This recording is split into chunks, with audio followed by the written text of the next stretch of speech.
Don't forget to subscribe and leave a comment on this video saying I subscribed. Let's get into it.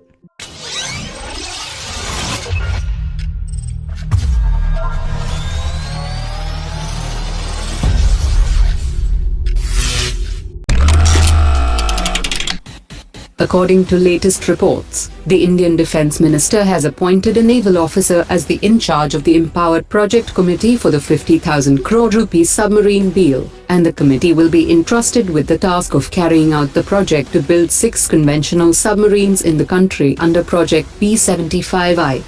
The Defence Acquisition Council had cleared the project to build 6 diesel-electric submarines under the ambitious Strategic Partnership Policy in February 2019. The Defence Ministry has also given powers to the committee to hire and involve top experts for the completion of the project, in which foreign vendors will have to tie up with Indian shipyards for producing the submarines for the Indian Navy.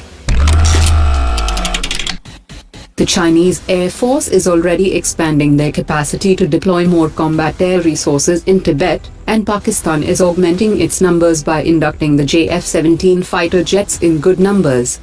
Pakistan received the AMRAAMs from the US in 2011, putting India at a disadvantage, which will be fixed by the Meteor systems that will come along with 36 Rafale fighter jets.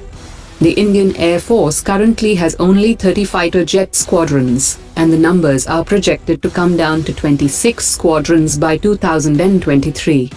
The Indian Air Force has received only 13 Tejas aircraft till now, and another 20 fighter jets are expected to be supplied by 2023.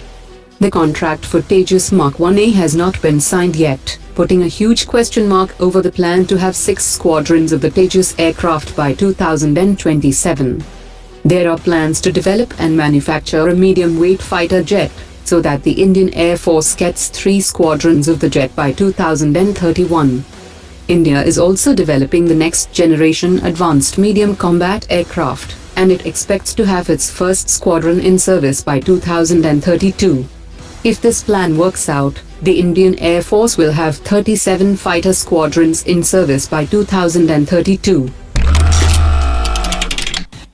According to latest reports, the gun carriage factory has started the bulk production of the indigenously developed Dhanush artillery system, which has successfully accomplished the quality certification from Director General Quality Assurance.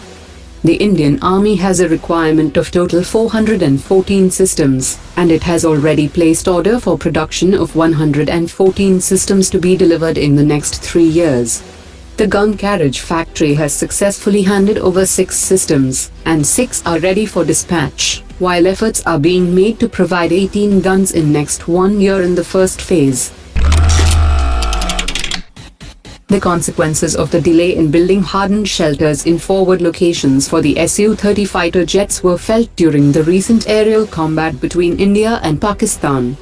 Due to the absence of hardened shelters, the Su-30 fighter jets could not be forward deployed along the LOC, and they were scrambled from behind, explaining why the MiG-21 jets were the first responders during the aerial combat. The project was sanctioned at the end of 2017, and will still take 3 to 4 years to be completed. The Defence Minister has said that the Made in India AK-203 rifle has much better performance parameters than the INSAS, and will significantly enhance the combat capabilities of Indian soldiers.